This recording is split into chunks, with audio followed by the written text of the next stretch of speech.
आलिंगन घडे मोक्ष सायुज्यता जोडी ऐसा संताचा महिमा झाली बोलायाची सीमा तीर्थे पर्व काळ अवघे पाया पे सकळ ऐसा संताचा महिमा झाली बोलायाची सीमा तुका म्हणे देवा त्यांची केली पावे सेवा ऐसा संताचा महिमा झाली बोलायाची सीमा विठ्ठला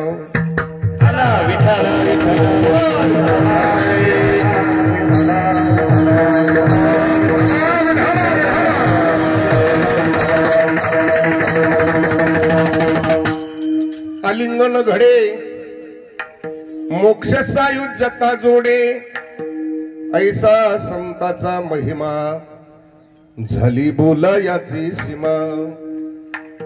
प्रस्तुत प्राप्त प्रसंगी प्राप्त स्थळी सेवेकरता उच्चारलेला अभंग महान भगवत भक्त संत सम्राट वैराग्य मूर्ती विश्वसंत तुकोबरा यांचा हा चार चरणाचा अभंग सेवेकरता उच्चारलेला आहे।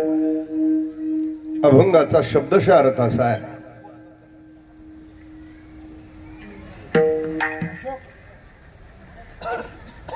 शोभदार नाही का? ठीक आहे, चला। महाराज म्हणतात संताला आलिंगन दिलं तर संताच्या आलिंगनामध्ये सायुज्य मोक्षाची प्राप्ती आहे। जे चार मोक्ष आहेत त्यापैकी जो सर्वश्रेष्ठ मोक्ष आहे त्याला सायुज्य मोक्ष अथवा त्याला कैवल्य मोक्ष असं म्हणतो। अर्थात ते सायुज्य मोक्षाची प्राप्ती महाराज म्हणतात संताच्या आलिंगनामध्ये आहे। आलिंगन घडे मोक्ष सायुज्यता जोडे महाराज म्हणतात असा विशेष करून संताचा महिमा आहे। पण तो महिमा वर्णन करणं अर्थात बोलणं शब्दाच्या वाणीच्याही पलीकडे आहे। झाली बोलायाची महाराज म्हणतात ज्या संताच्या आलिंगनामध्ये सायुज्य मोक्षाची प्राप्ती आहे असे जे महात्मे असे जे संत आहेत अशा साधू पुरुषाच्या चरणाजवळ जगात जेवढी म्हणून तीर्थ आहेत ते सर्व तीर्थ पर्व काळाचा विचार करून पवित्र शुद्ध सुचिर पुनीत होण्याकरता साधूच्या चरणाजवळ जगातली सर्व तीर्थ येतात। तीर्थे पर्व काळ अवघे पायापे असा महाराज म्हणतात विशेष करून संताचा महिमा आहे। पण तो वर्णन करणं अर्थात बोलणं शब्दाच्या वाणीच्याही पलीकडे आहे। याही पेक्षा महाराज म्हणतात ज्यांच्या आलिंगनात मोक्ष प्राप्त होतो ज्यांच्या चरणाजवळ जगातली सर्व तीर्थ पर्व काळाचा विचार करून येतात अशा सत्पुरुषाची महात्म्याची साधूची जर आपल्या जीवनामध्ये काही सेवा घडली तर तीच घडलेली सेवा अखिल कोट ब्रह्मांड नायक भगवान पंढरीश परमात्म्याला ती सेवा प्राप्त होते. तुका म्हणे देवा त्यांची केली पावे, असा अभंगाचा सरळ अर्थ आहे. विठाला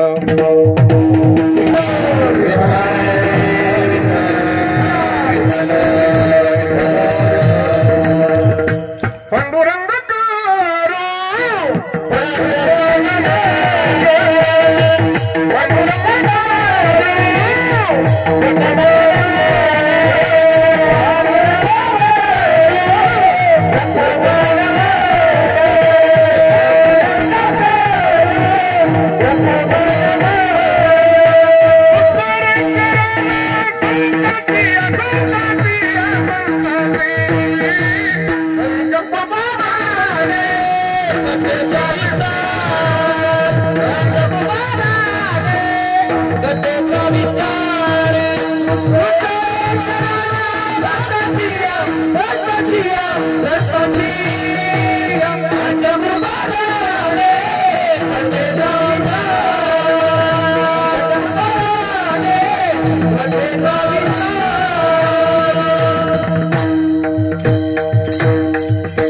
बाबाजी सद्गुरु दास तुका जयांचे केलिया स्मरण.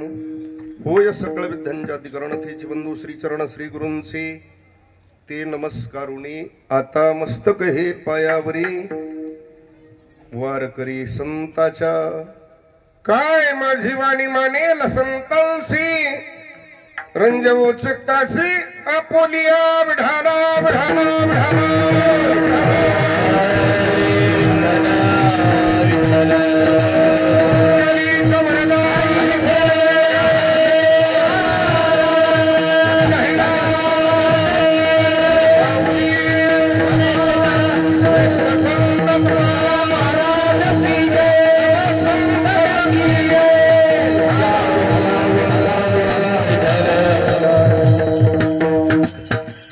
सेवेला सुरुवात करण्यापूर्वी थोडासा परिहार. तुम्ही जसा प्रतिवर्षाप्रमाणे वैकुंठवासी श्री संत बाळाजी बाबा यांच्या 88 वर्षापासून त्यांच्या पुण्यतिथीचा चालत असलेला हा उत्सव, उपस्थित असलेले सर्व भाविक माता भगिनी, तरुण मंडळी, ग्रामस्थ, भजनी मंडळी, सर्वांच्या उपस्थितीत सहकार्याने संपन्न होत असलेला, बाळाबाबांच्याच कृपाशीर्वादाने पुढे चालत असलेला आणि परमार्थ प्रेमी गुरुवर्य पूज्यश्री जंगले शास्त्रींच्या मार्गदर्शनाने संपन्न होत असलेला प्रतिवर्षाप्रमाणचा आपला हा स्तुत्य उपक्रम नामयज्ञ आहे. ग्रंथराज ज्ञानेश्वरी पारायण सोहळा आहे. इथे नामसप्तामध्ये उपस्थित असलेली महाराज मंडळी, त्यामध्ये आमचे अनिल महाराज आहेत, रवी महाराज, तुषार महाराज आहेत, मृदंगाचार्य परमार्थ प्रेमी एकनाथ महाराज पौळ महाराज त्यांचे विद्यार्थी आहेत, धनंजय महाराजांची आज उपस्थिती आहेत, ओम महाराज इथलेच. ठीक आहे, चला. इकडे ज्यांनी शूटिंग लावली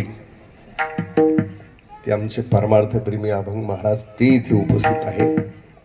आधी करून सर्व महाराज मंडळी परिचित अपरिचित. चला, सर्वांच्या उपस्थितीत संपन्न होत असलेला आपला हा प्रतिवर्षाप्रमाणचा स्तुत्य उपक्रम नामयज्ञ आणि त्याच नामयज्ञातली आजची ही 4th क्रमांकाची सेवा आपणा सर्वांच्या वतीने ती माझ्यापर्यंत एवढाला.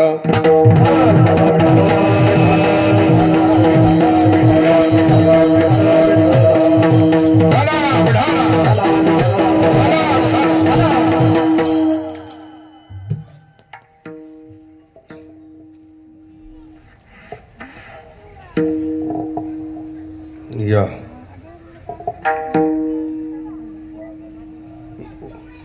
वाघ म्हटलं हरिभक्तीपर्यंत दत्ता महाराज वाघ. या विढाला विढाला.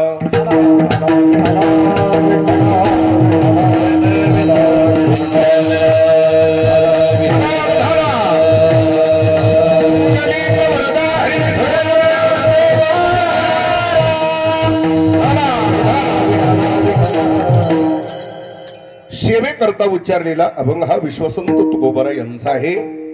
ऐका या अभंगाची प्रस्तावना अशी आहे. महाराज या अभंगामध्ये संतांचा विशेष करून महिमा वर्णन करतात.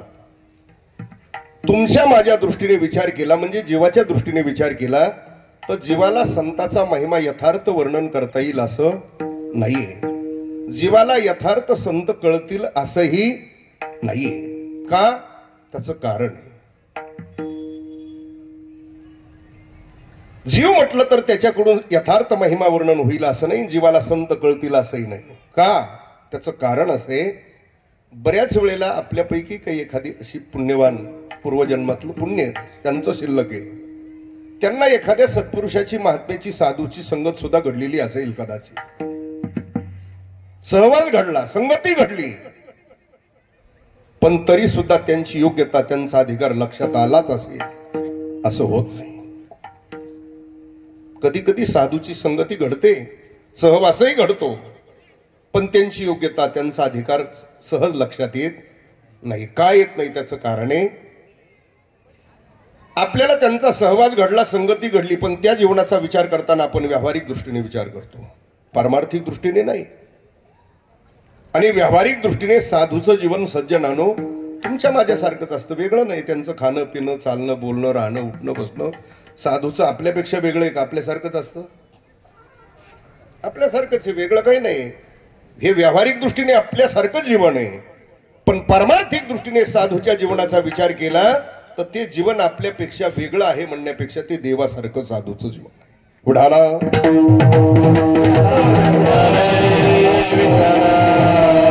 जरी सहवास घडला, संगती घडली, पण व्यावहारिक जीवनाचा त्या दृष्टीने विचार केला तर त्यांची योग्यता अधिकार लक्षात येत नाही.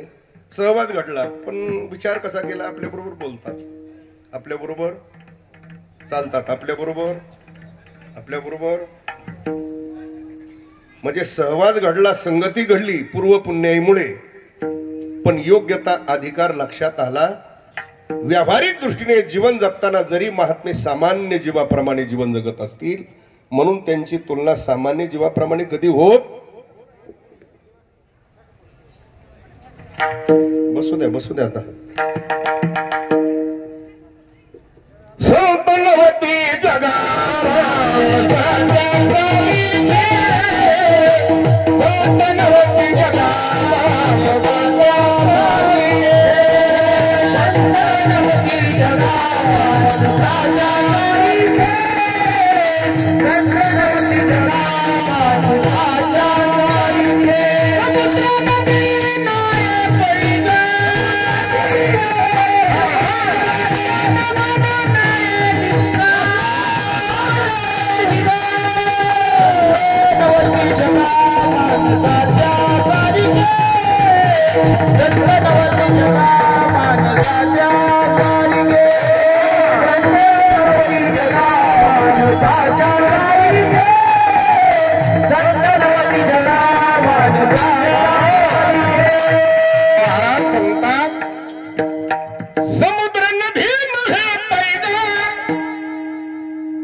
नदीला कधी समुद्र समजू नये, समुद्राला कधी नदी समजू. पाषाण म्हणून लिंग, भगवान शंकराचं लिंग आहे, त्या लिंगाला पाषाण कधी म्हणू नये. त्याप्रमाणे महाराज म्हणतात संतनवती जगा मनसाच्या सारखे. अरे महात्मा तो महात्मा आहे, सामान्य जीव तो सामान्य जीव आहे. व्यावहारिक दृष्टीने जरी तुमच्या माझ्यासारखं जीवन असेल, म्हणून त्यांची तुलना त्यांची योग्यता सामान्य जीवाप्रमाणे कधीच होत नाही. किंवा त्यापेक्षा महाराज पुढे जाऊन बोलतात, तू का म्हणे तैसे संतांनी जन्म दोन्ही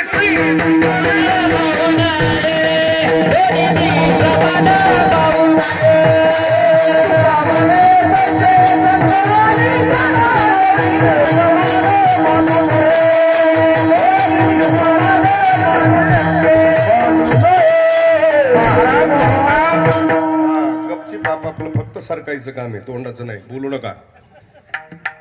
तो कमने तैसे प्रश्नचिन्ह आहे, कैसे? त्या अभंगात बरेच दृष्टांत दिले तुकोबारायने. पृथ्वीची या पोटी हिरा गारगोटी दोन्हीची निर्मिती एकातून आहे, पृथ्वीच्याच खाणीतून हिराही निघतो आणि पृथ्वीच्याच खाणीतून गारगुटीही निघतात. निर्मिती दोन्हीची एकातून आहे, पण तुलना सारखी आहे का? किंमत सारखी होत नाही. हिरा पाहिला का? हिरा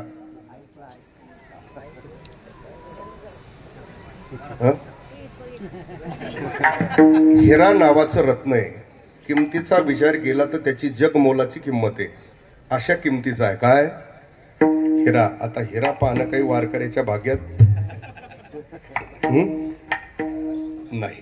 ठीक आहे, हिरा पाहिला नाही, पण हिरा नावाचा माणूस तर पाहिला असेल एखादा. माणसं म्हणतात बघ आमच्या गावात एवढा आहे हिरा, असला तर हिरा पाहिला असेल का? ठीक. हिरा नावाचं रत्न आहे, त्याची निर्मिती पृथ्वीच्या खाणीतून आहे, गारगुटीची निर्मिती तिथून आहे, पण दोन्हीची तुलना किंमत सारखी होत. त्यापेक्षा महाराज पुढे जाऊन बोलतात, दह्याची अंगी निघे ताक लोणी, एका मोले दोन्ही मागू नये. दह्यातूनच एका बाजूला ताक निघतं आणि एका बाजूला लोण्याचा गोळा निघतो. पण ताकाच्याच भावात किमतीत जर लोण्याचा गोळा मागितला तर म्हातारी दिल काय? नाही म्हणते. पण दोन्हीची निर्मिती एकातून आहे, पण तुलना किंमत सारखी नाही. महाराजांनी अनेक दृष्टांत दिले. शेवटी महाराज म्हणतात, तुका म्हणे तैसे संत आणि जन. व्यावहारिक दृष्टीने जीवन सारखं असेल म्हणून साधूची तुलना सामान्य जीवाप्रमाणे कधी होत नाही. महात्मा तो महात्मा आहे, सामान्य जीव तो सामान्य जीव आहे. ऐका, अशा योग्यतेचे जे अधिकारी महात्मे असतात, संत असतात, ते जीवाला सहज कळतील असं नाही आणि जीवाकडून त्यांचं यथार्थ वर्णन होईल असंही नाही. का? मग जीवाला संत कळतील असं नाही, जीवाकडून त्यांचं वर्णन होईल असंही नाही. मग जीवाने त्यांचं वर्णनच करायचं नाही का? जीवाला संत कळतील असं नाही, त्यांच्याकडून वर्णन यथार्थ होईल असं नाही, मग जीवाने वर्णनच करायचं नाही का? वर्णन करायचं. का करायचं? भगवान सांगतात म्हणून करायचं. भगवान म्हणतात, अर्जुना वाचेला विश्रांती प्राप्त व्हावी वाटते तर तू तुझ्या मुखाने साधूची कथा कर.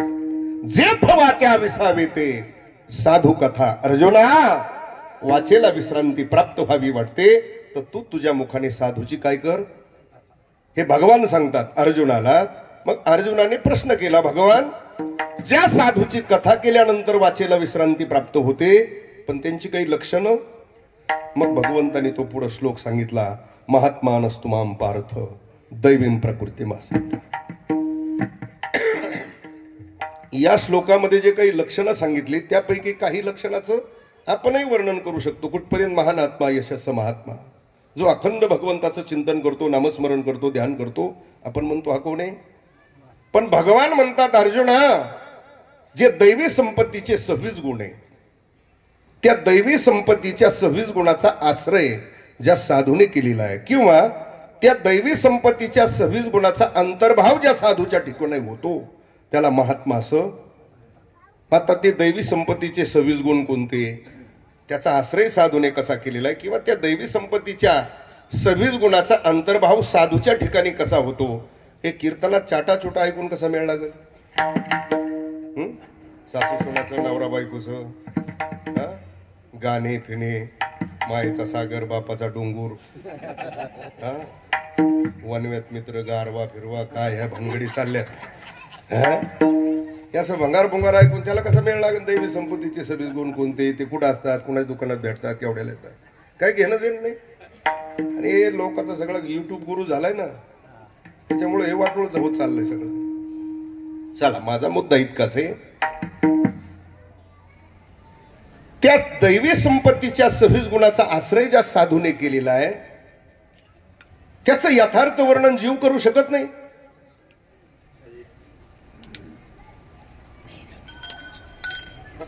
बस बस बस बाई, राहू दे,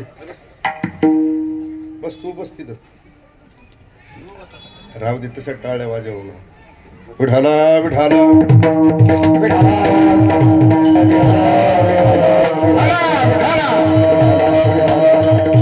का वर्णन करू शकत नाही जीव? तर त्याचं पुन्हा एक कारण सांगतो. जगामध्ये ज्या काही निरुपम गोष्टी आहेत की आपण आहे तशा बुद्धीने जाणूही शकत नाही आणि आहे तसं यथार्थ वर्णनही करू शकत नाही, अशा ज्या जगामध्ये काही निरुपम गोष्टी आहेत त्यापैकी एक महात्मा आहे. आलं लक्षात? बघा तुम्ही, सूक्ष्मात सूक्ष्म जगात काय आहे असा जर आपल्याला प्रश्न केला कुणी तर त्याचं उत्तर काय देतो आपण? शाबास, सूक्ष्मात सूक्ष्म आहे अणु. पण किती सूक्ष्म आहे असं विचारलं तर आहे का? सुईचं टोक आहे, आलं डोळ्यासमोर सुई. आता सुई नाही पण सुईचं टोक म्हटलं की डोळ्यासमोर आलं ना. त्या सुईच्या टोकाचे 100 भाग केले, त्याच्यातल्या 100व्या भागाला म्हणायचंय काय? आता होती का 100व्या भागाची कल्पना दृष्टीने? म्हणजे दृष्टीने त्याची कल्पना होत नाही, जाणू शकत नाही आणि पाहू शकत नाही. त्याचं वर्णन निरुपम गोष्ट म्हणतात, आहे तशी जाणू शकत नाही, वर्णन करू शकत नाही. दुसरं उदाहरण पहा, व्यापकात व्यापक काय आहे जगात असा जर प्रश्न केला आपल्याकडं तर त्याचं उत्तर काय आपल्याकडं? व्यापकात व्यापक आहे आकाश, त्याला महतो महियान म्हणतात. म्हणजे आकाश व्यापकात व्यापक आहे. आता कोणी किती बुद्धिवान असो, डबल पदव्या घेतलेला असो, नाही तर काही असो, त्याच्या बुद्धीने सुद्धा व्यापक आहे आकाश. आलं ना लक्षात? व्यापकात व्यापक आहे आकाश. ऐका पुढं, आकाश एवढं व्यापक आहे पण ज्ञानोबा म्हणतात ते आकाश भगवंताच्या स्वरूपात लपंडाव खेळतो. न तुझ माझी खेळे लपित लपित ज्ञानोबा म्हणतात. म्हणजे आकाश एवढं व्यापक आहे पण ते भगवंताच्या स्वरूपात काय खेळतंय? लपंडाव. लपालपी तर कळते ना, काही सरलंय. ठीक आहे. मग आता आकाश ज्याच्या स्वरूपात लपंडाव खेळतो तो भगवान किती व्यापक? होती का बुद्धीने कल्पना? पण आहे का ज्याच्या स्वरूपामध्ये आकाश लपंडाव खेळतोय तो भगवान सांगतोय अर्जुना, अरे त्या साधूचं चित्त एवढं व्यापक आहे, एवढं व्यापक आहे की त्या साधूच्या चित्ताने मला सुद्धा काय घातली? गवसनी. जयाचे चित्त गवसनी व्यापका मज. अर्जुना, अरे त्या साधूचं चित्त एवढं व्यापक आहे, त्या चित्ताने मला सुद्धा काय घातली? ऐका, आपल्या बुद्धीने व्यापक काय? ते आकाश ज्याच्या स्वरूपात लपंडाव खेळतो तो भगवान किती व्यापक? आणि त्या व्यापक भगवंताला ज्या साधूच्या चित्ताने गवसणी घातली त्या महात्म्याची व्यापकता केवढी? विढाला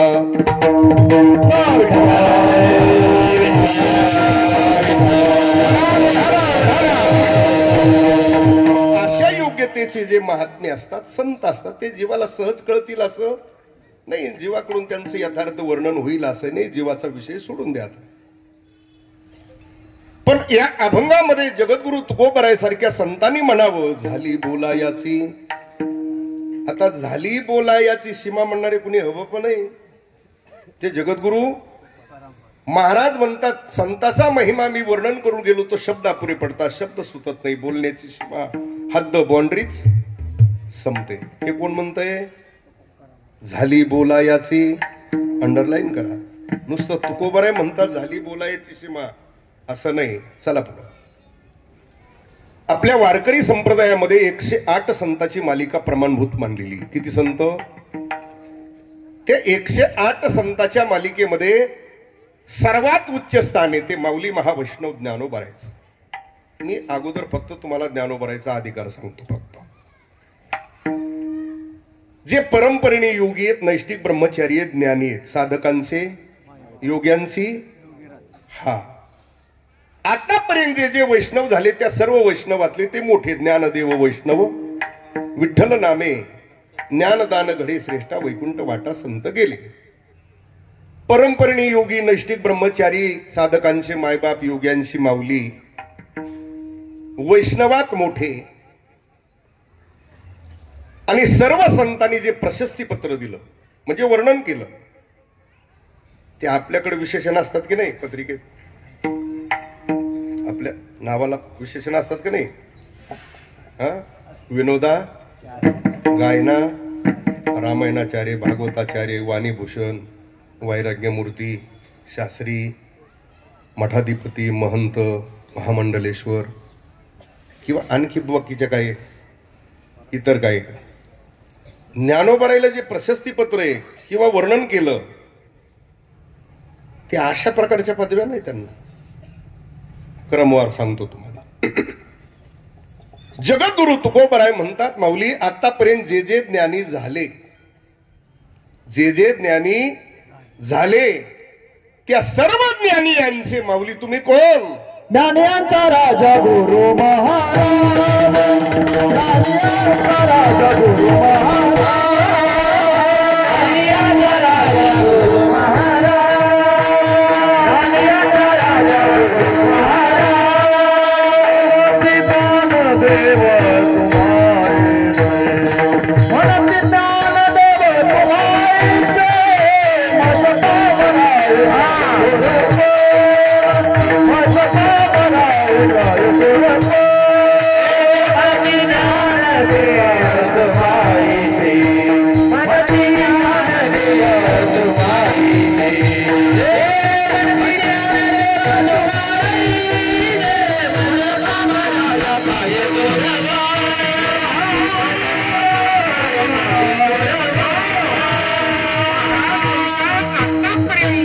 ज्ञान देव तुम्हारे, त्या सर्व ज्ञानियांचे तुम्ही कोण आहेत?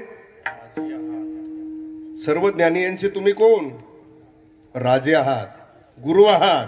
हे कोणाचं पुरावा आहे? हा तुकोबरायचा. चला, नामदेव महाराजाचं प्रशस्तीपत्र आहे. काय?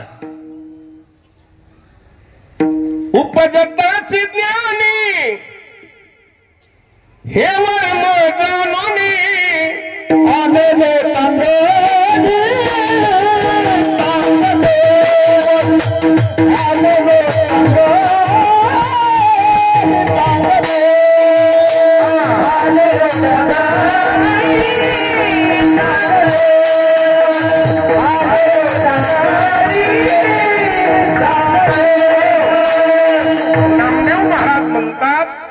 ज्ञानोबर हे अवताराला आले, नंतर ज्ञानी नाही झाले. मग कसे ते?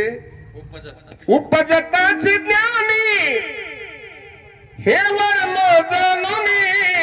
याच्यापेक्षा सांगू, ज्ञानोबराय उपजत ज्ञानी आहेत म्हणण्यापेक्षा ज्ञानोबरायच्या रूपाने ज्ञान अवतीर्ण झालं म्हटलं तर वावगं काय? आलं ध्यान. हा कुणाचा पुरावा आहे?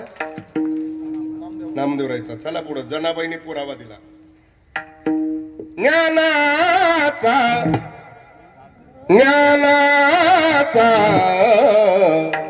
ज्ञानाचा सागर सखा माझा. जनाबाई म्हणतायत ज्ञानोबरायचं ज्ञान आहे. कशासारखं? सागरासारखं. सागर कोणासारखा? जायकवाडी सारखा, उजनी सारखा. सागर हा सागराप्रमाणे, तसं ज्ञानोबरायचं ज्ञान सागरासारखं आहे. त्याला दुसरी कोणाची उपमा द्यायला नाही. कोणाचा पुरावा आहे? चला, राम या जनार्दनाने वर्णन केलं.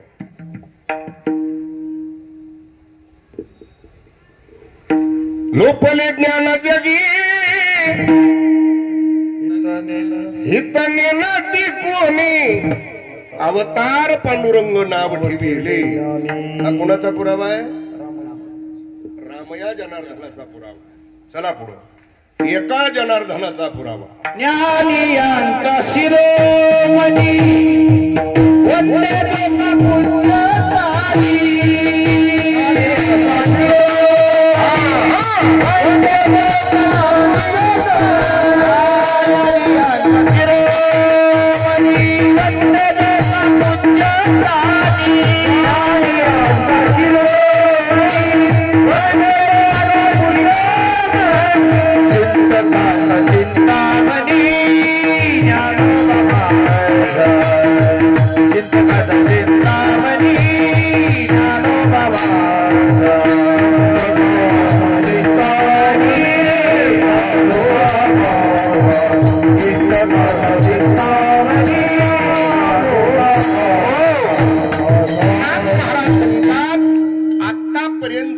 ज्ञानी झाले त्या सर्व ज्ञानियांचे माऊली तुम्ही कोण आहेत?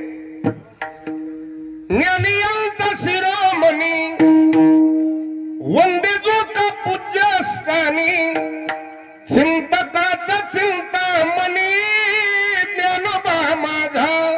नाथ महाराजांनी वर्णन केलं. चला पुढं. आता सगळे संतच प्रमाण आहे. तर सगळ्याचे प्रमाण सांगत बसण्यापेक्षा तुम्हाला शेवटचं हायकोर्टाचं प्रमाण सांगतो. म्हणजे भगवंतांनी वर्णन केलं. आता बाकी त्याचा विचार नको. समाधी सोहळ्याच्या प्रसंगामध्ये स्वतः भगवान म्हणतात, देव म्हणे रुक्मिणी हा एकच योगी देखिला नयनी, हे ज्ञान संजीवनी जाण त्रैलोक्याचे. रुक्मिणी असा योगी पुन्हा पाहिला नाही, असा ज्ञानी पुन्हा पाहिला. हे कोण म्हणतंय? भगवंतानी वर्णन करावं. ऐके ना ज्ञान चक्रवर्ती, तू तव ज्ञानाचीच मूर्ती, असं वर्णन केलंय. ऐका, मी फक्त तुम्हाला अधिकार सांगितला. कोणाचा? ज्ञानोबरायचा. आलं लक्षात? म्हणजे साधकांचे मायबाप, योग्यांची माऊली, परंपरेने योगी, वैष्णवात मोठे, ज्ञानी यांचा ज्ञानाचा सागर, उपजताची ज्ञानी, ज्ञानी यांचा शिरोमणी, सगळं ऐकलं ना? आता ऐका. पण तेच माऊली महावैष्णव ज्ञानोबाराय म्हणतात, खरे जे संत आहेत, खरे जे साधू आहेत, खरे जे महात्मे आहेत, ज्ञानोबाराय म्हणतात, मी जरी त्यांचं वर्णन करू गेलो, मी त्यांची स्तुती करू गेलो, वर्णन करू गेलो, तर मी केलेली स्तुती, मी केलेलं वर्णन ते सुद्धा यथार्थ होईल असं नाही. त्यापेक्षा मी एकच करतो.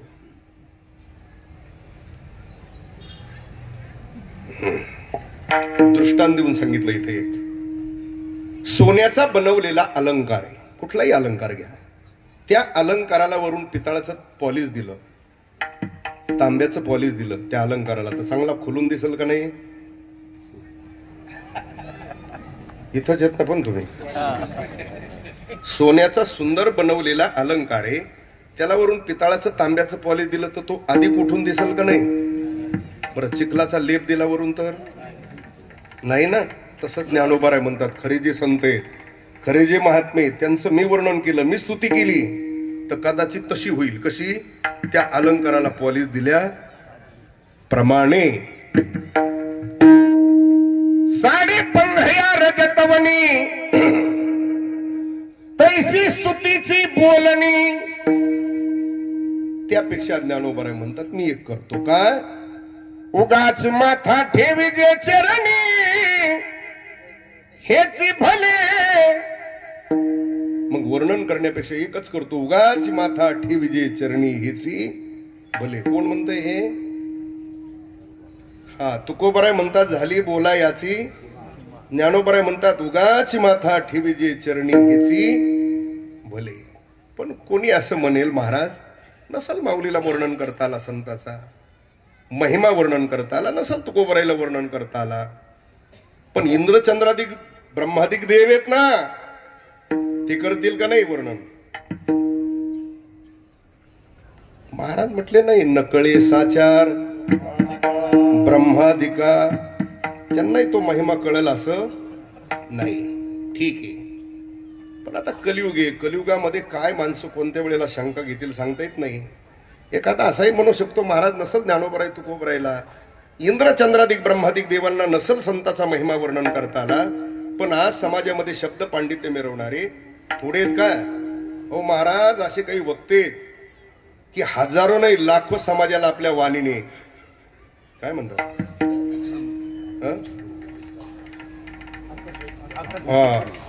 अहो जे लाखो समाजामध्ये शब्द पांडित्य करतात, शब्द ज्ञान सांगतात. अहो महाराज, ते तर एवढ्या समाजामध्ये शब्द पांडित्य करतात, शब्द ज्ञान सांगतात, म्हणजे चालता चालता महिमा वर्णन करतील की नाही संताचा? तुकोबाराय म्हटले ना, शाब्दिकाचे काम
बहु दुर्गम. शाब्दिकाचे काम, शब्द पांडित्याचं ते काम नाही. कशाप्रमाणे पुढे दृष्टांत दिला. बहु दुधड जरी झाली म्हैस गाय जरी होईल काय. आता भरपूर दूध देणारी गाय आहे, म्हैस आहे म्हणून काही कामधेनू होईल नाही, किंवा कामधेनू एवढं दूध देणार. आता तुमच्या म्हशी गाया 10-10, 20-20, 40-40 लिटर दूध देणाऱ्या आहेत म्हणून त्या कामधेनू होणार नाही, अथवा कामधेनू एवढं दूध देणार.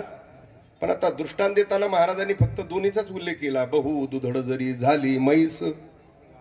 पण कलियुगे बरं वाघ महाराज, बरीच माणसं संत साहित्यावर, संत वाङ्मयावर सुद्धा शंका घेतात. एखाद्याने जर उद्या असं डोकं लावलं, महाराजांनी गाईचा आणि म्हशीचा उल्लेख केला, पण 10-20 खंड्या शेळ्या जरी एकत्र आणल्या तर त्यांनाही काही दूध द्यायच्या कोणा इतकं.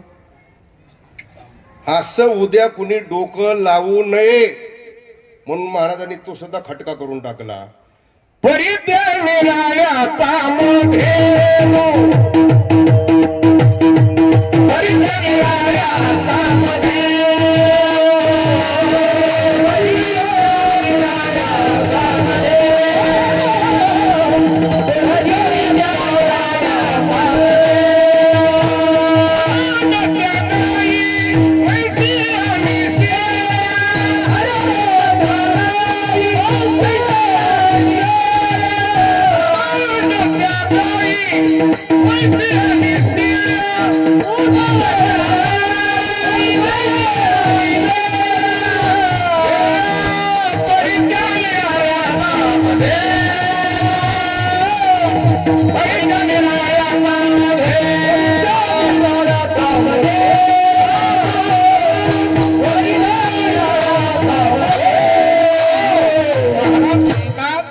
उदंड शब्द तिन्हीकडे लावायचा. उदंड त्या गायी, उदंड त्या म्हशी, उदंड त्या या सगळ्या जरी महाराज म्हणतात उदंड एकत्र आणल्या परित्या निराळ्या. कामधेनू ती कामधेनू, जर्सी ती जर्सी, म्हैस ती शेळ्या त्या शेळ्या, परित्या निराळ्या कामधेनू.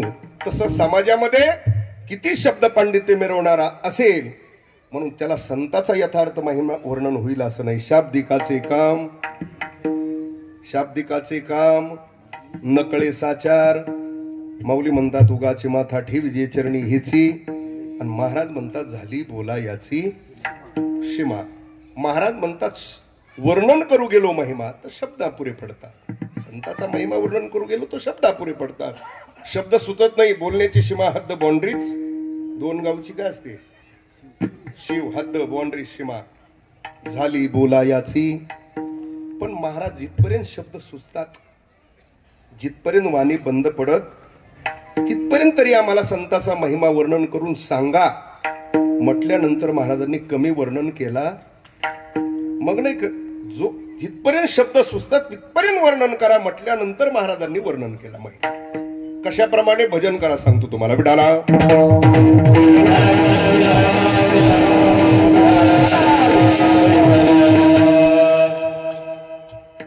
दृष्टांत सांगत नसतो पण सांगतो. आता आला योगाने म्हणून सांगतो. आता हे कलियुग आहे. कलियुगामध्ये काही नवीन चाली, रीती, रूढी, परंपरा चालू झाल्या की ज्या पूर्वी, आता पूर्वीचा जरा काळ पाहिला, 25-30 वर्षाच्या मागचा काळ पाहिला. एखादा वारकरी, एखादा वैष्णवी, एखादा महात्मा आहे, साधू आहे, ते जर गेले पुढं सप्त्याला नाही हा, तर त्यांच्या दशक्रिया विधीला कीर्तन म्हणा, प्रवचन ठेवण्याची परंपरा पद्धती पूर्वी होती. पण कोण असेल तर तो महात्मा आहे, वैष्णवी, वारकरी, माळकरी असेल.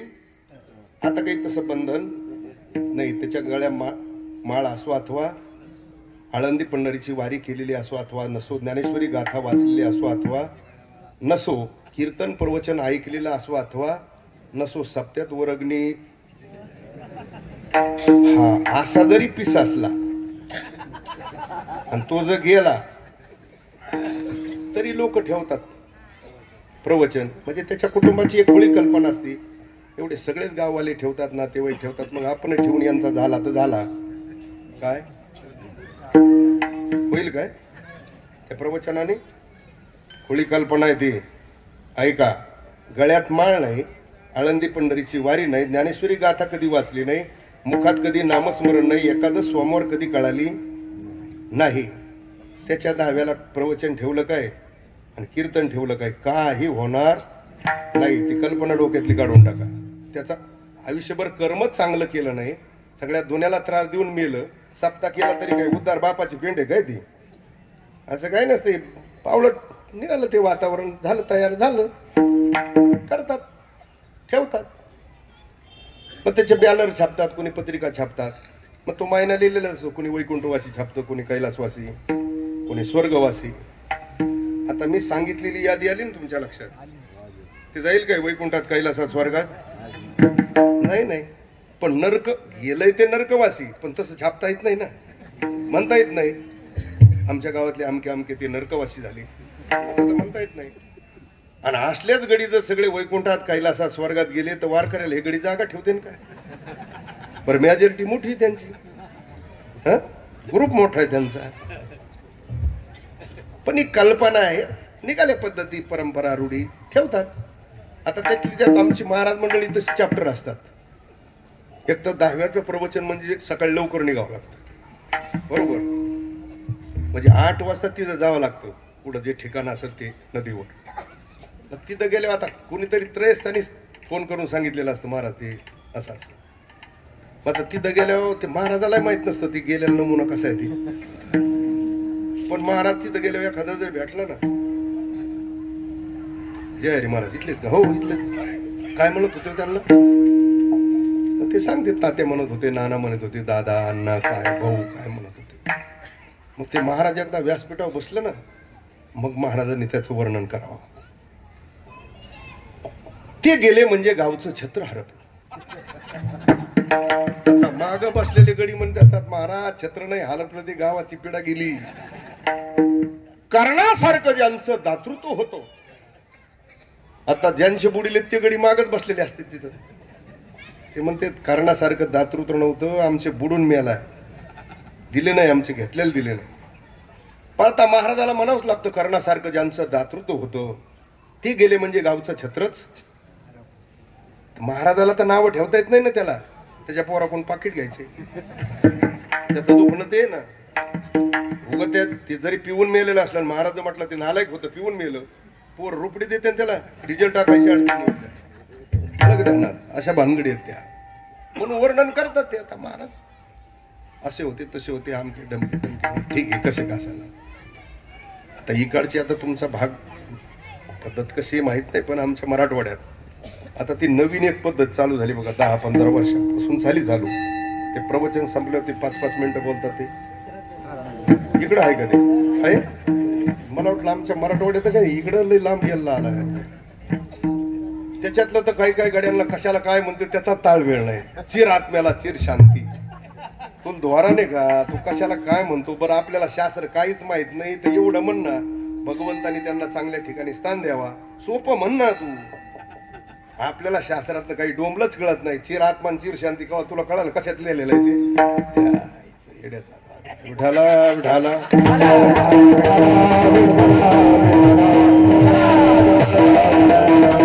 हे काहीच माहित नसलं तर योग्य गती भगवंतांनी त्यांना प्राप्त करून द्यावी असं म्हणणं. योग्य गती प्राप्त होऊन द्यावी, भगवंतांनी तर आपल्या जवळ स्थान द्यावं, सोपं म्हणणं. तू आत्मा चिरच आहे ना. न जायते इंद्रियते वा कदाचित नैनन छिंदंती शस्त्राणी नैनंद हती पावका न चेनन क्लेद त्यापनो सोशंती मारुता. जो सृष्टीच्या उत्पत्ती बरोबर उत्पन्नही होत नाही, जो विश्वाच्या नाशाबरोबर नाशही होत नाही, तो त्रिकालाबाद इथे बोवा. चिर आत्मा चिर शांती कुठं शिकला, कुणाचं ऐकलं? असं तत्व काय?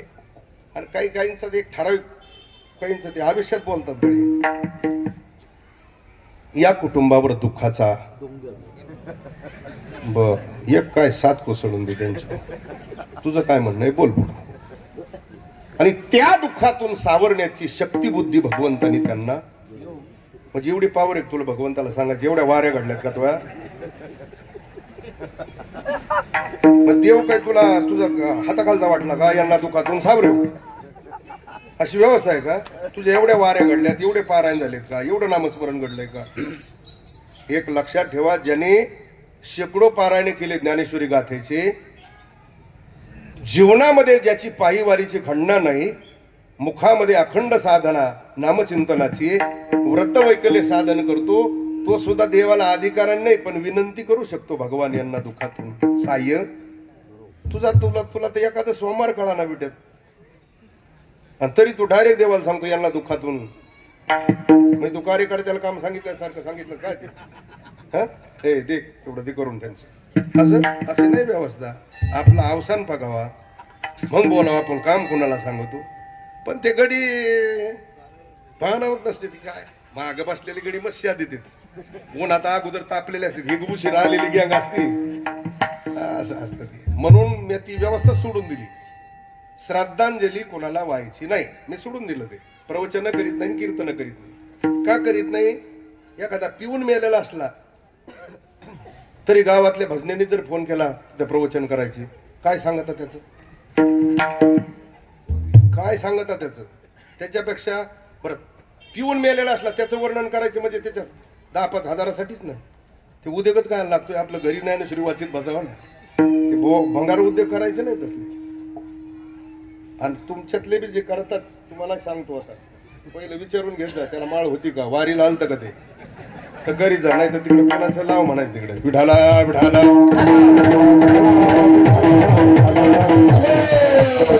दुसरा नियम सांगतो तुम्हाला. आणि महाराज मंडळीने सुद्धा इतर कोणाचं वर्णन करू नये, हा दुसरा मुद्दा सांगतोय आता. नारदाच्या गादीवर उभा राहिल्यानंतर किंवा प्रवचनाच्या व्यासपीठावर बसल्यानंतर एखादा वारकरी बुवा, वैष्णवे, गुणीजने, गायक वादके कीर्तनात त्यांचा नामोल्लेख करणं इथपर्यंत ठीक आहे, ज्याचा परमार्थाशी काहीच संबंध नाही.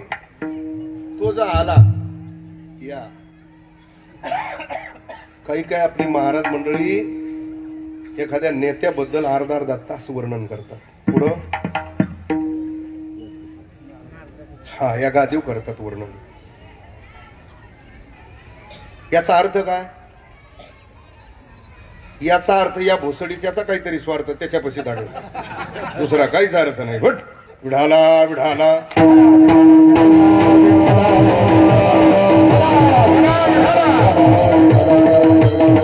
व्यवस्था आहे. आणि जर तुला ते खटकत असेल तर महाराजाचा गाथा पहा.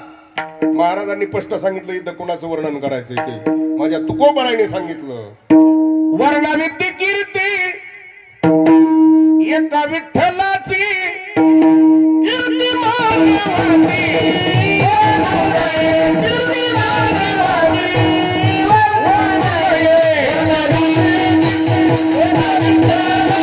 कीर्ती मानवाची,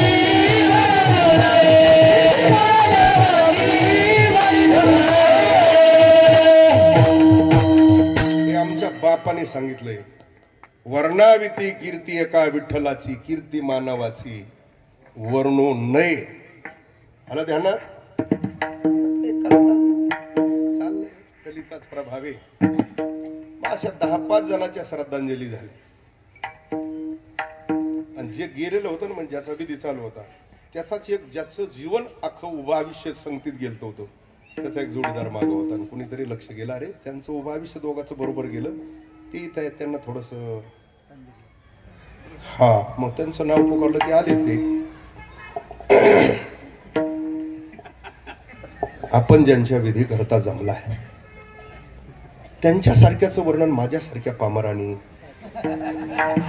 काय करावं. म्हणजे गेलेला महात्मा झाला आणि हा पामर झाला. त्यांच्यासारख्याचं वर्णन करायला माझ्याकडे आता शब्दच नाही. मग एवढं म्हणतो पहिल्या जागेवर जाऊन बसतो का?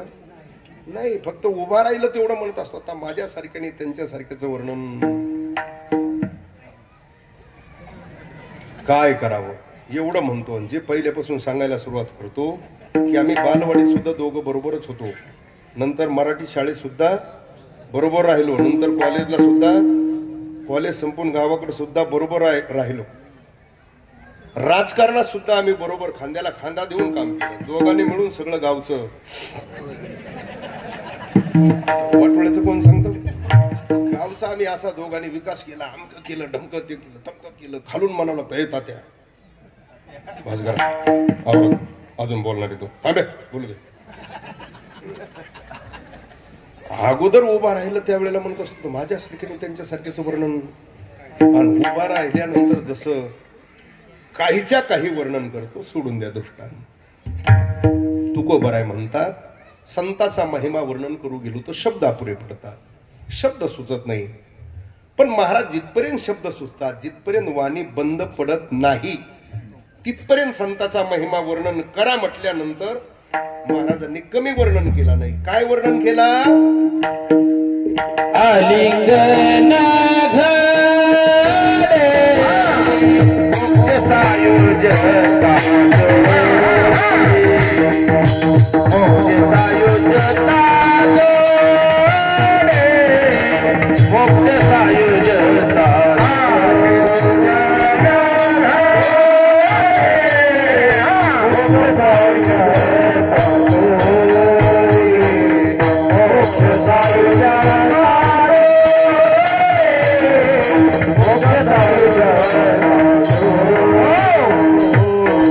इथे जो महाराजांनी महिमा वर्णन केला तो आलिंगनाचा महिमा आहे. कोणता महिमा आहे? तसा संताचा महिमा वेगवेगळ्या प्रकाराने, वेगवेगळ्या अर्थाने जो वर्णन केला त्यांचा महिमा अनेक प्रकाराने वर्णन केला, पण प्रामुख्याने 8 प्रकाराने वर्णन केला. किती प्रकाराने? 8 प्रकाराने. कोणता? चरणाचा महिमा वेगळा, भेटीचा महिमा वेगळा, त्या महात्म्याचे चरण नुसते दृष्टीने पाहिले त्याचा महिमा वेगळा. किती झाले? संगतीचा महिमा वेगळा, हस्तकृपेचा महिमा वेगळा, अंतकरण कृपेचा महिमा वेगळा, नेत्र कृपेचा महिमा वेगळा आणि आलिंगनाचा महिमा वेगळा. झाले ना? आता सगळ्या प्रकारचा सांगत बसत नाही, एक एक पुरावा सांगून पुढे जातो, वेळ कमी आहे आपल्याकडे. चरणाचा महिमा, वासनेचे बीज संत चरण रज लागता सहज वासनेचे बीज जळून जाई, चरणाचा महिमा. दुसरा भेटीचा महिमा, पाप ताप दैन्य जाय उठा उठी झालिया देवी हरिया दादी, झालिया देवी हरिया दादी. पाप ताप झालिया देवी हरिया दादी, झालिया देवी हरिया. दैन्य उठा उठी, पण कधी झाली या भेटी, भेटीचा महिमा आहे. चला पुढं. त्याच महात्म्याचे नुसते चरण दृष्टीने पाहिले त्याचा महिमा आहे. त्रिविध तापाची झाली बोळवण, कधी देखिल्या चरण नुसते पाहिले तरी त्रिविध तापाची झाली. चला किती झाले? संगतीचा महिमा, संत संगतीने थोर लाभ झाला, मोह निरसला, मायादिक घातले बाहेर, काम क्रोध वैरी बैसला अंतरी, पांडुरंग. संगतीचा महिमा किती झाले? 4. हस्तकृपेचा महिमा, जगद्गुरु तुकोबरायची निळोबरायवर झाली, ती कोणती आहे? हात ठेविला प्रसाद देऊन केले, जगद्गुरु तुकोबरायची निळोबरायवर झाली, ती कोणती कृपा आहे? हस्तकृपा. माऊली महावैष्णव ज्ञानोबरायची रेड्यावर झाली, ती कोणती आहे? होता तुमची कृपा पशु बोले वेद, निर्जीव चाले भिन्नाईचा महिमा अगाध, भगवत गीता टिका ज्ञानेश्वरी शुद्ध, लोका केला निजबोध. ज्ञानोबरायची रेड्यावर झाली, ती कोणती कृपा आहे? हस्तकृपेचा महिमा किती झाले? चला, सद्गुरु निवृत्तीनाथांची माऊली महावैष्णव ज्ञानोबरायवर जी कृपा आहे ती अंतकरण कृपा. ये हृदयचे दोन हृदय एक झाले, निवृत्तीनाथांची ज्ञानोबरायवर जी कृपा आहे ती अंतकरण कृपा आहे. किती झाले? 6 झाले ना. शांतीब्रह्म एकनाथ महाराजाची गावबावर झाली, कृपा कटाक्ष न्याहाळीने, आपुले पदी बैसविले किंवा आपणा सारिखे करीती. हा, गावबावर झाली, ती नेत्र कृपा आहे. किती झाले? 7. आणि अभंगात सांगितलेला 8. विठाला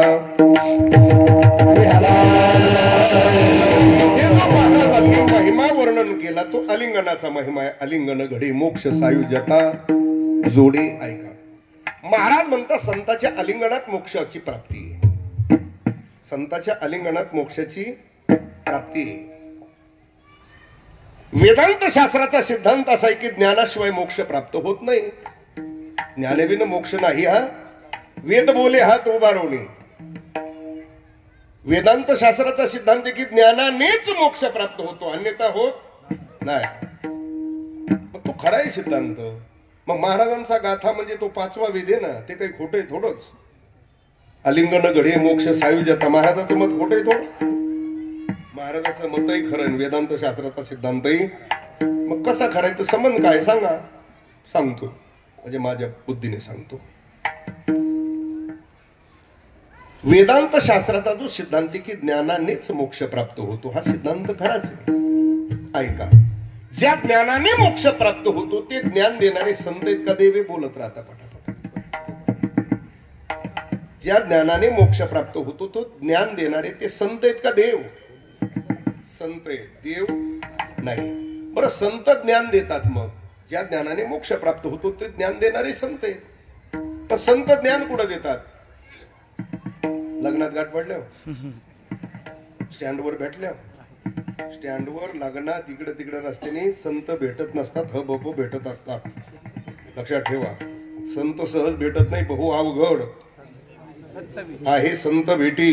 किंवा महाराजांनी अनेक दृष्टांत वगैरे दिले. व्याघ्रसिंहाचे दूध जोडे, अमृत हाताचडे, परी हरिप्रियाची भीती नातुडे. संत भेट सहज होत नाही बुवा. पहिली बुवा अडचण ती.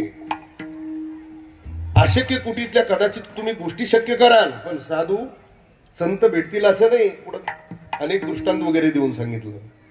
चंद्र अमृत सुखे सेववेल असता जाता रवी धरवेल बाहे हेळा सागर तरवेल परी त्या साधूची भेटी न होईल गा ऐसी कैसी याने भेटती ते साधू. या अशक्य कुटीतल्या गोष्टी सज्जनानो जगातल्या कदाचित महाराज म्हणतात तुम्हाला शक्य होतील. चंद्र अमृत सुखे सेवेल. महाराज आता चंद्राचं अमृत सहज प्राप्त होईल का.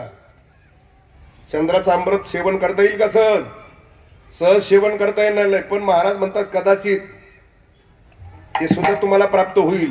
न जाणो चकोर पक्षाचा जन्म मिळालाच. कोण्या पक्षाचा. तर चकोर पक्षी फक्त ते सेवन करतो. काय चंद्राचं. हा, किंवा आपली माणसं वर्षातून एकदा हातबतात.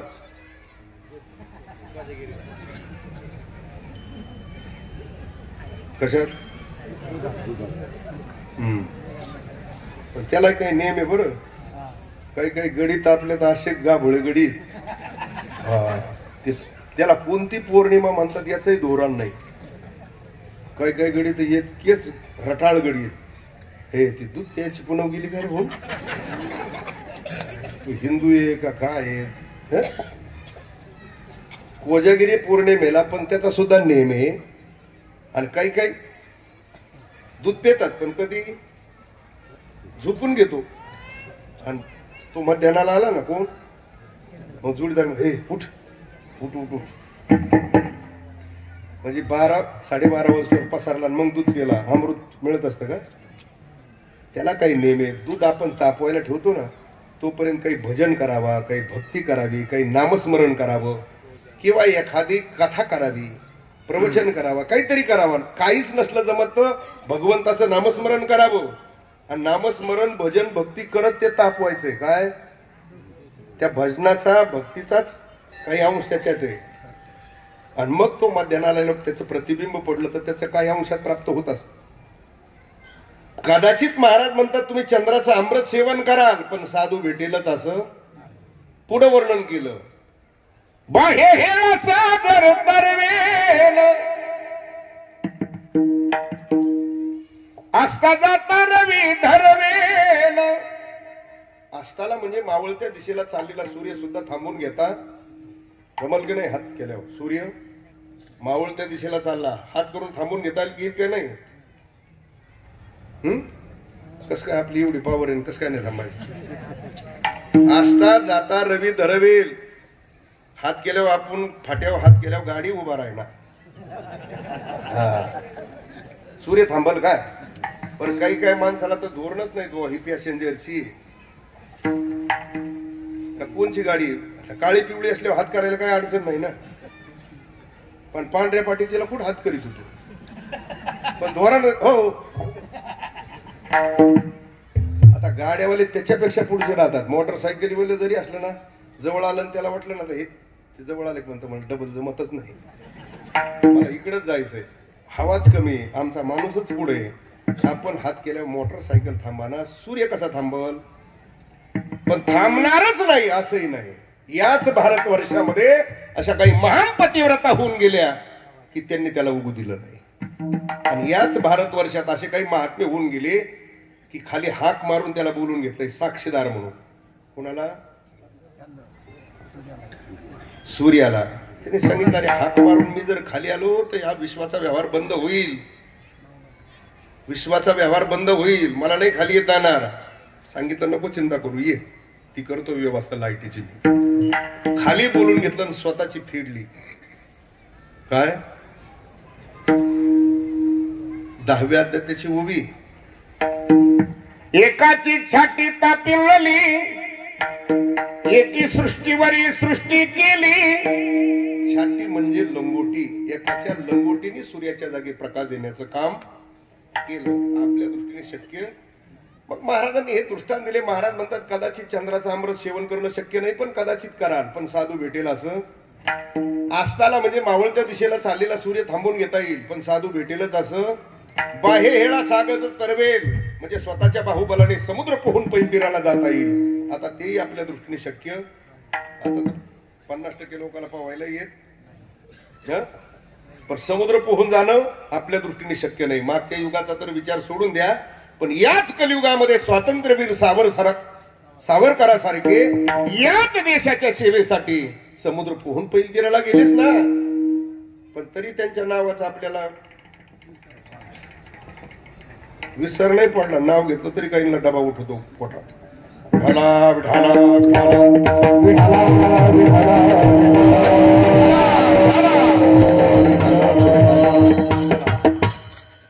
स्वातंत्र्यवीर सावरकरासारखी समुद्र पोहून पैतीराला गेले. कदाचित महाराज म्हणतात बाहुबलाने स्वतःच्या समुद्र पोहून जाल पण साधू भेटेल असं. मग महाराज जर एवढी साधूची भेट अवघड आहे मग होतच नाही का. त्याचं उत्तर होईल पण त्याला तुमची अनेक जन्मातली पुण्य असावी लागेल. तिळ तिळ पुण्य साचा पडे तरी हे बहुता जन्मी जोडे. नाम तुझे वाचीशी आतुडे समागम घडे किंवा पुण्य फळले बहुता. अनेक जन्मातली पुण्य असेल सज्जनानो तर त्या पुण्याच्या बळावर साधूची भेट होईल. ऐका मग भेट झाली की लगेच ज्ञान का नाही.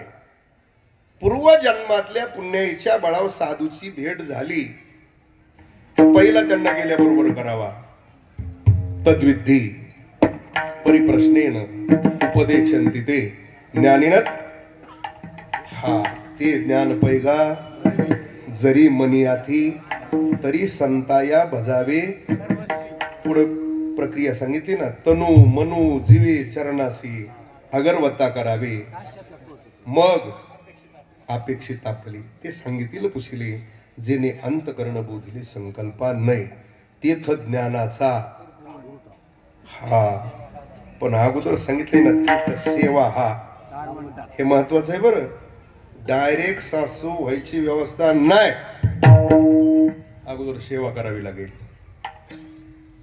सून म्हणून यावं लागेल. चाली रीती रूढी परंपराप्रमाणे त्या घरात राहावं. कष्ट सहन करावा. मग लेकरं बाळ होतील ते मोठाले होतील त्यांचे लग्न होतील सुना घरात येतात मग होईल. हा बरोबर. तोच प्रकारे साधूकडे गेल्यानंतर तनु मनु जीवे अगरवत्ता करावे. मग अपेक्षित आपले ते सांगितले पुशिले जेणे अंतकरण बोधिले संकल्पा नाही. तीर्थ ज्ञानाचा पण सेवा हा. मग स्वाधीन करी सुभटा. अगोदर सेवा करावी. त्या सेवेवर ज्या वेळेला तो महात्मा संतुष्ट होईल आणि प्रसन्न झालेले पण ज्ञानासंबंधाने प्रश्न करावा. मग ते आपल्याला ज्ञान देतील आणि त्या ज्ञानाने प्राप्त होत असतो काय. त्या ज्ञानाने प्राप्त होत असतो काय मोक्ष मोक्ष सहज भेटत नाही. त्या ज्ञानाने मोक्ष प्राप्त होत असतो. मग ते ज्ञान देणारे संत आहेत. म्हणून महाराज म्हणतात त्यांच्या आलिंगनातही जीवाला जीवमुक्त होईल ना. दुसरं प्रमाण सांगतो त्याला संयुक्तिक. आलिंगने संताची या दिव्य झाली माझी काया, मस्तक हे पायावरी त्यांच्या. अरे काया जर दिव्य होते तर मोक्ष का प्राप्त होणार नाही आलिंगनामध्ये त्यांच्या. म्हणून तुकोबारे म्हणतात आलिंगन घडी मोक्ष सायुज्याता जोडे. कसा मोक्ष प्राप्त होतो त्याचं दुसरं समाधान असं सांगतो. ज्या संताच्या आलिंगनामध्ये महाराज मोक्षाची प्राप्ती सांगतात ते संत काही सामान्य ते चालते ज्ञानाचे बिंब, पयाचे अवयव सुखाचे कोण, किंवा कैवल्याचे अधिकारी, मोक्षाची सोडी बांधी करी. या अधिकाराचे संत आहेत. म्हणून महाराज म्हणतात त्यांच्या आलिंगनात मोक्ष प्राप्त होतो. कसं काय प्राप्त होतो सर कारण सांगतो त्याचं.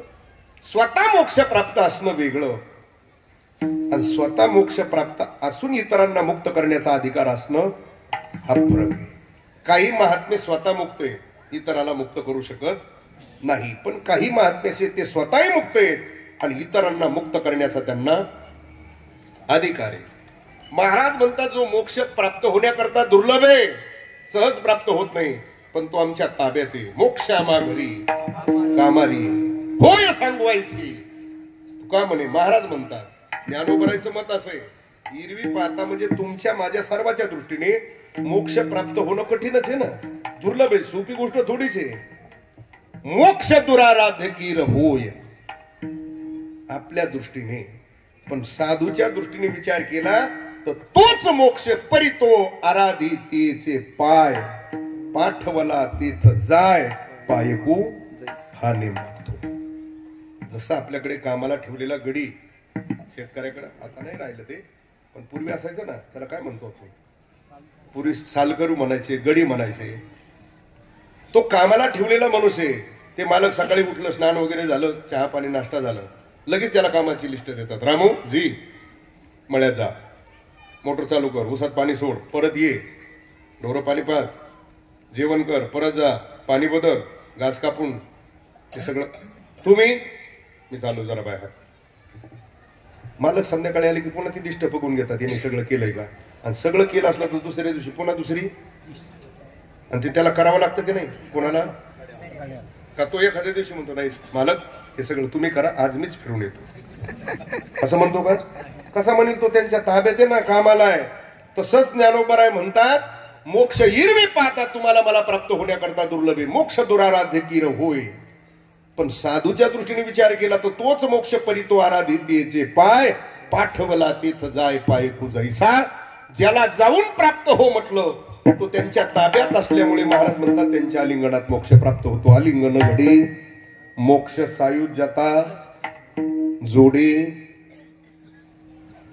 ऐसा संताचा महिमा कैसा. आलिंगन घडी मोक्ष सायुज्यता जोडे, ऐसा संताचा महिमा कैसा. संताचा महिमा महाराज म्हणतात जगामध्ये जेवढी म्हणून तीर्थ आहे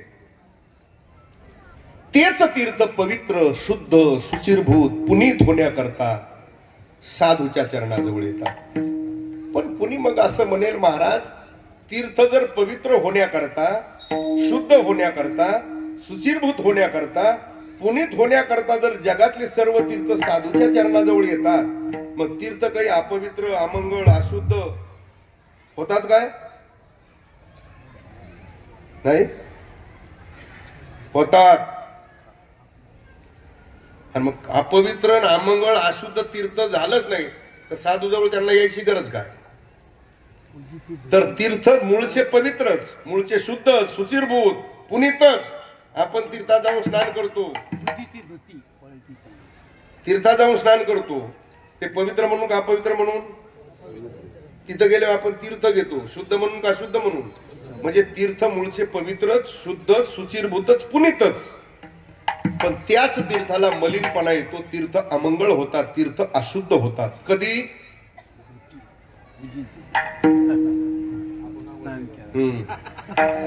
पापी माणसाने जाऊन स्नान केलं की त्याचा परिणाम तीर्था होतो. तीर्थ कोणतंही असू द्या, चंद्रभागा असू द्या, इंद्रायणी असू द्या, गोदावरी असू द्या, कुशावर्त असू द्या, नाही तर अन्य जगातल्या कुठल्याही तीर्थात गेले, आपण स्नान केलं की आपलं जात काय पाप, पण त्याचा परिणाम होतो ना कोणावर. आता मला सांगा, आषाढी वारीला आता 20, 22, 25 लाखापर्यंत वारी भरू लागली. आता हे 25च्या 25 लाख आलेले हे हाडाचे वारकरी का सगळे नाही. 50% नको ते कुठं करून आलेले गडी. बरं तिथं गेलं त्याला काही दिंडीचं काही नियम बघायचा नाही, दिंडीच्या जेवणाची सोय त्याला काही, मग ती टोळीच असते हे चला चंद्रभागेला. दशमी, एकादशी, द्वादशी 2-3 दिवस चंद्रभागेचा आंघोळ करतात. कुठल्या तांदळासारखे गडी होतात. एकदा द्वादशी सोडून वरे खट होऊन आली का पुन्हा बे गबे, पुन्हा पैठणवारी, टेन्शन राहत नाही. त्यांचं पाप जातं, पण त्या पापाचा परिणाम तीर्था होतो. तीर्थ कुठलंही असू द्या, तीर्थाला त्याच पापामुळे मलिनपणा येतो. तीर्थ ही व्यवस्था करते, तुमचं माझं पाप घालवण्याची व्यवस्था तीर्थ करते, पण त्या पापाचा परिणाम तीर्था होतो. तीर्थाला मलिनपणा येतो, तीर्थ अमंगळ, अशुद्ध, अपवित्र होतात. पण त्याच तीर्थाला पुन्हा पूर्ववत होण्याकरता जगामध्ये एकच ठिकाण आहे, ते साधूचे चरण आहे. दुसरी व्यवस्था नाही. पण साधूच्या चरणाजवळ त्या तीर्थाला यावं लागतं, पण असं कधी बी नाही. मग पर्व काळाचा विचार करून तिथं यावं लागतं ना. तीर्थे पर्व काळ, तीर्थे पर्व, तीर्थे पर्व काळ, तीर्थे पर्व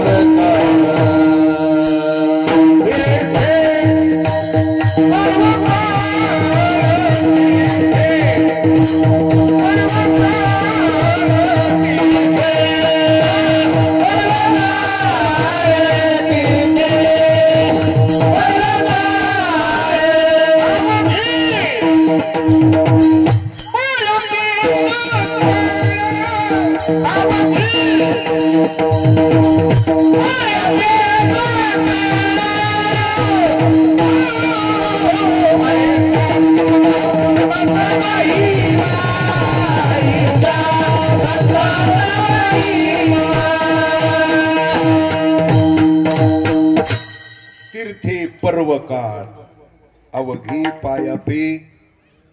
पर्व काळाचा विचारूनच जगातली सर्व तीर्थ साधूच्या चरणाजवळ येतात. तीर्थी पर्व काळ अवघी पायापे. सकळ किंवा दुसरा पुरावा असा आहे, तीर्थे पाया ठाया येते पर्व काळ पाया गणी बसले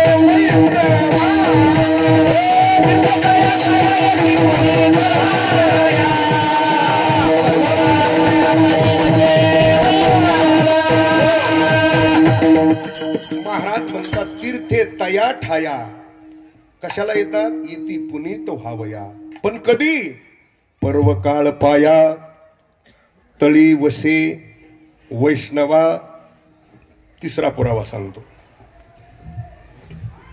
शंकर सांगे रसी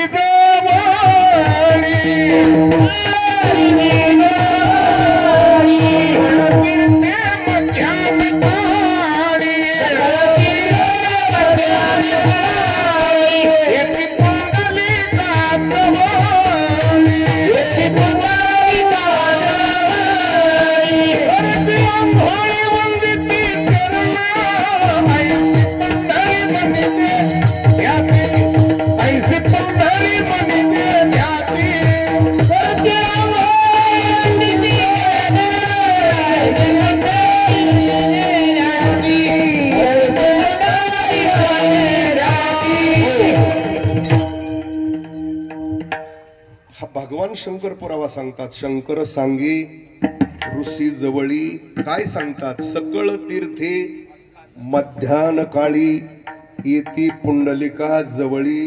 कोणाजवळ येतात? पुंडलिकरायाजवळ येतात. मग पुंडलिकराय हे संत आहेत, नुसते संत नाही तर मुकुटमणी पुंडलिक, सर्व संतातले मुकुटमणी कोण? आणि त्या पुंडलिकरायाच्या चरणाजवळ मध्यान्ह काळाचा विचार करून जगातले सर्व तीर्थ येतात. हा पुरावा प्रत्यक्ष महादेव भगवान शंकर ऋषी मुनींना सांगतात. म्हणून तुकोबराय म्हणतात, तीर्थे पर्व काळ अवघी पायापे, ऐसा संताचा कैसा संताचा महिमा. महाराज म्हणतात, असे जे संत आहे की ज्यांच्या आलिंगनात मोक्ष प्राप्त होतो, ज्यांच्या चरणाजवळ जगातली सर्व तीर्थ पर्व काळाचा विचार करून येतात, अशा सत्पुरुषाची महात्म्याची साधूची सेवा घडली.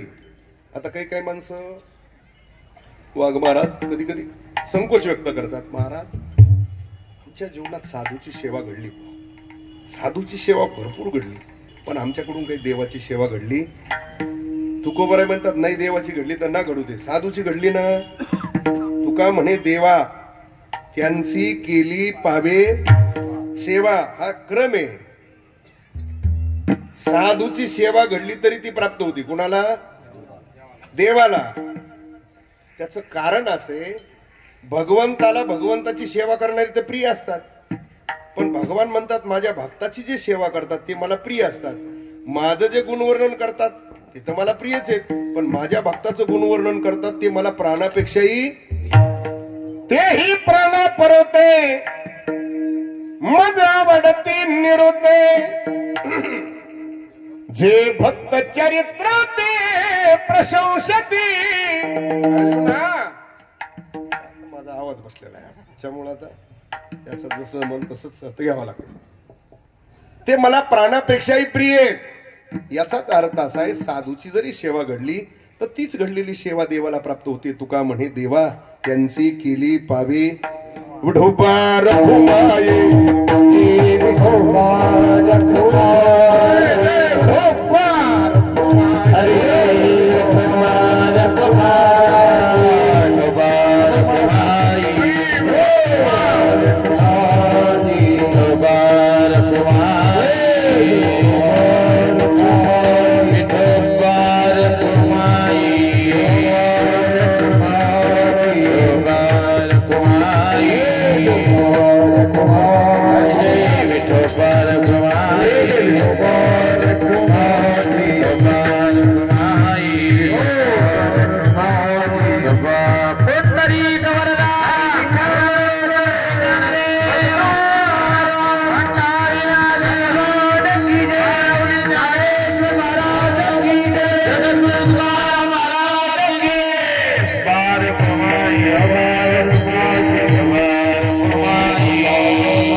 तुका म्हणे देवा त्यांची केली पावे सेवा, ऐसा संताचा.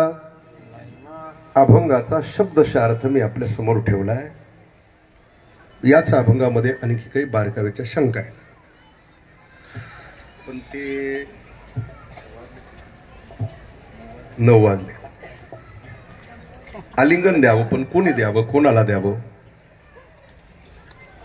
कधी कधी वयामध्ये साम्य असेल तरी आलिंगन घडत नाही. एक 15, 20, 25 वर्षाचा मुलगा एक 70, 80 वर्षाच्या म्हाताऱ्याला देऊ शकतो का आलिंगन? नाही. का? साम्यता आहे. कशात? वयात. बरोबर. पण कधी कधी असंही घडतं ना, वयात साम्यता आहे पण अधिकारात साम्यता. एक क्लास 1 अधिकारी ऑफिसमध्ये, पोस्ट मोठी ना, क्लास 1 येते, पण त्यांच्याच हाताखाली इकडची तिकडे फाईल द्यायला जो असतो, काय म्हणतात त्याला? शिपाई. दोघाचं वय सारखंच आहे. घडल का लिंग? आता वयात इथं साम्यता आहे ना, दोघाचं वय सारखं आहे. वयात साम्यता आहे पण अधिकारात साम्यता अधिकार नाही. एक लक्षात ठेवा, वयात साम्यता नसली तरी पण अधिकारात साम्यता असली. भगवान कृष्ण परमात्म्याने अर्जुनाला आलिंगन दिलं, पण कधी कधी दिलं? धर्मयुद्धापासून पदच्युत झालेला अर्जुन रथावरून खाली उडी मारली. सगळा जनसमुदाय पाहिल्यानंतर अर्जुन म्हणतोय, भगवान ते युद्धही नको आणि ते राज्यही. का बरं अर्जुन?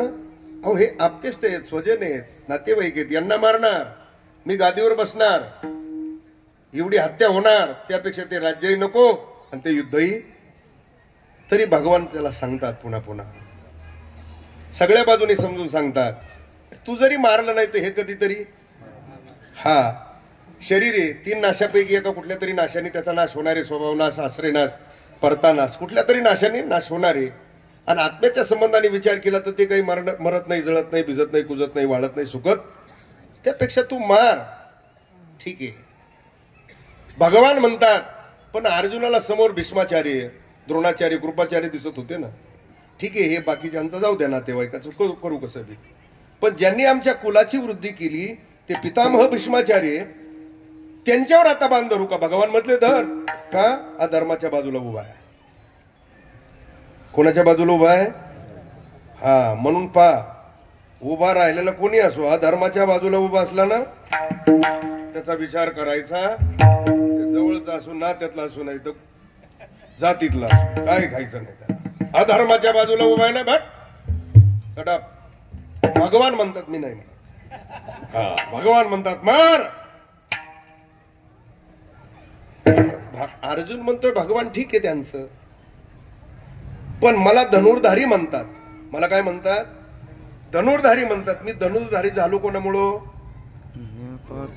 हा पार्थ द्रोणाचा केला, जेने धनुर्वेद मदती झाला, ज्यांनी मला धनुर्विद्या शिकवली भगवान, त्यांच्यावर बाण धरायला माझी काही भस्मासुराची अवलाद नाही. जेथेची कृपा लाही देवरू, तेथेची मने मी व्याभिचारू, तरी काय भस्मासुरू अर्जुन म्हणे. भगवान ज्यांनी मला धनुर्विद्या शिकवली त्याच द्रोणाचार्यावर बांधरू मी. भगवान म्हटले मार, अधर्माच्या बाजूला उभा आहे. त्या अर्जुनाला धर्मयुद्धाकरता प्रवृत्त करण्याकरता गीताशास्त्र भगवंतांनी सांगितलं. प्रत्येक जी शंका निर्माण केली त्या प्रत्येक शंकेचं उत्तर भगवंतांनी दिलं. आणि ज्या वेळेला पूर्ण 18 अध्याय ऐकले, किती ऐकले? पूर्ण 18 अध्याय ऐकले, अर्जुनाचा मोह निवृत्त झाला. आणि अर्जुन ज्या वेळेला युद्धाकरता तयार झाला ना, युद्धाकरता तयार झाला, त्यावेळेला प्रत्यक्ष भगवंतांनी जाऊन त्याला दिलं. काय? आलिंगन दिलं. पण कधी? काय उभी ती विढाला विढाला विठाला विठाला विठाला विठाला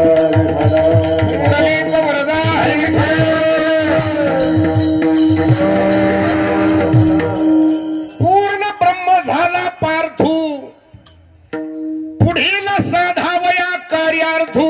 ही अर्जुनाची ज्या वेळेला स्थिती तयार झाली, पूर्ण ब्रह्म झाला पार्थू, पुढील साधावया कार्यार्थू, ही अर्जुनाची स्थिती झाल्यानंतर भगवान कृष्णाने त्याला जाऊन दिलंय. काय? आलिंगन. माझा इतकाच आहे की आलिंगनाकरता अधिकारात सुद्धा काय पाहिजे? अशा आणखी बारकाव्याच्या काही शंका आहे. संताला आलिंगन देण्याकरता आपली ती योग्यता नाही, पण आपलं पूर्वजन्मातलं जर असेल काय पुण्य, त्या पुण्याच्या बळावरच सहवास, संगती घडते साधूची सहज घडत. आणि मग संगती सहज जरी घडली तर कोण्या ना कोण्या तरी अंगाने त्यांचा संबंध आला. त्याचे मी तुम्हाला प्रकार सांगितले होते पहिले. किती? 7 सांगितले होते ना पहिले, अभंग सोडून. हा, चरणाचा महिमा आहे. साधू येतो, साधूचे सहज चरण लागले तर वासना शिल्लक राहत. साधूचे सहज नुसती चरण पाहिले आपण तर त्रिविध ताप जातात. साधूची भेट झाली तर पाप ताप दैन्य जाते. साधूची संगती घडली तर मोह निवृत्त होतो, काम क्रोध विकार जातात, भगवान प्राप्त होतो. साधूचा सहज कृपा झाली, साधूच्या कृपेला पात्र झाला तर काय होणार नाही. आणि एक लक्षात ठेवा, जीवनामध्ये कोणाची तरी एक कृपा व्हावी, एक साधूची गुरुची कृपा व्हावी, शास्त्र कृपा व्हावी, एक भगवत कृपा कुठली तरी एखादी व्हावी. आणि त्या कृपेला पात्र झाला तर त्याला काही अडचण जीवनात येत, पण तो कृपेला पात्र व्हावा इतकाच अर्थ आहे त्याचा. आलं लक्षात. मग साधूची संगती घडण्याकरता पुण्याची गरज आहे, आणि पुण्य प्राप्ती करता हा खटाटोप करण्याची गरज आहे. नामस्मरण करायचं कशासाठी? पुण्यप्राप्ती करता. अन्नदान करायचंय पुण्यप्राप्ती करता. धर्म कार्यामध्ये दान द्यायचंय पुण्यप्राप्ती करता. पारायण करायचंय पुण्यप्राप्ती करता. वारी करायची, श्रवण करायचंय. ही नवविधा भक्तीपैकी पहिल्या क्रमांकाची भक्ती आहे श्रवण करणं. अर्थात पुण्य जीवनामध्ये प्राप्त करण्याकरता नाम सप्ताह, दिंडी, यज्ञ हे मायबाप साधू संतांनी ज्या घालून दिलेल्या परंपरा आहेत, अर्थात त्याच परंपरा आपण पुढं चालवतो. आपण वारी करतो, पारायण करतो, नित्यनेम करतो, पूजापाठ करतो, दान धर्म करतो. हा नाम इतर ठिकाणी काही करण्यापेक्षा धर्म कार्यामध्ये काही करावं. तनाने, मनाने, धनाने, कायाने, वाचेने जी जी प्रत्येकाने घेतलेली सेवा असेल, मग कुणी अन्नदानाची सेवा घेतली, कुणी कीर्तनकाराची सेवा घेतली असेल, ज्याला तेही शक्य नाही तो पारायण करत असेल, भजन करत असेल, झाडलोट करत असेल, ती यज्ञात केलेली ती सेवाचे. असं काही सगळ्यांनाच पंगत घालणं, ज्याची परिस्थिती नाजूक आहे त्याला शक्य नाही. कीर्तनकाराचं सौजन्य त्यात देणं सर्वांना शक्य, पण ज्याच्याकडे काहीच नाही तो इथं निदान सेवा तरी करतो, झाडलोट तरी करू शकतो. ती सुद्धा सेवाचे जाता जाता एकच संदेश आपल्याला देतो. आपण ज्ञानोबराय तुकोबरायचे पाईक आहेत, बरोबर. आपलं घराणी खानदानी, आपलं घराणं खानदानी घराणं आहे आपलं ज्ञानोबराय तुकोबरायचं. म्हणून इथून पुढे कीर्तन प्रवचनात आणि आपल्याही जीवनामध्ये आपल्याला काही उतरून जायचंय, वाचायचं असेल तर ज्ञानेश्वरी गाथा भागवत वाचा. दुसरं काही वाचित बसू नका. ज्ञानेश्वरी गाथा भागवत सर्वश्रेष्ठ ग्रंथ आहेत. त्याच रूपाने ज्ञानोबराय तुकोबराय नाथ महाराज आहेत. ज्ञानेश्वरी गाथा भागवत वाचा. ऐकायचं असलं तर चांगलंच ऐका, परंपरेच्या माणसाचं ऐका. युट्यूबवर नुसतं आईचं चांगलं म्हणतो, बापाचं चांगलं म्हणतो, कविता चांगलं म्हणतो, अर्थात त्याच्यावर ऐकू नका. त्याच्या हरिपाठ पाठ आहे का हे पहिलं बघा. ती अवलाद वारील जाते का हे बघा. हा सगळा विचार करून त्याचा ऐकता आपला होईल. काय इतका संदेश देतो, माऊलीचं भजन करतो. ज्ञानेश्वर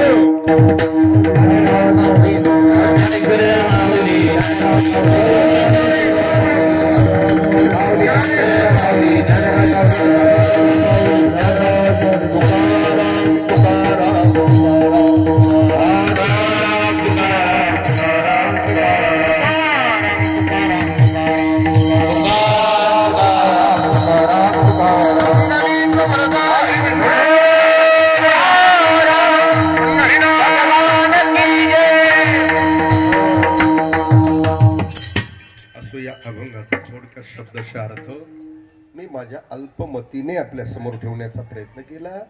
जे योग्य आहे ते गुरुजनांचं आहे, मायबाप संतांचं आहे. उपस्थित सर्व गुणीजन, आपण थोरा मोठ्याचं श्रवण करणारे सुज्ञ श्रोते, सर्वांच्या उपस्थितीत झालेली सेवा भगवंताच्या ज्ञानोबराय तुकोबरायच्या बाळाजी बाबांच्या चरणी ही सेवा समर्पित करून सेवेला इथंच पूर्ण विराम देतो. विठ्ठल जय जय.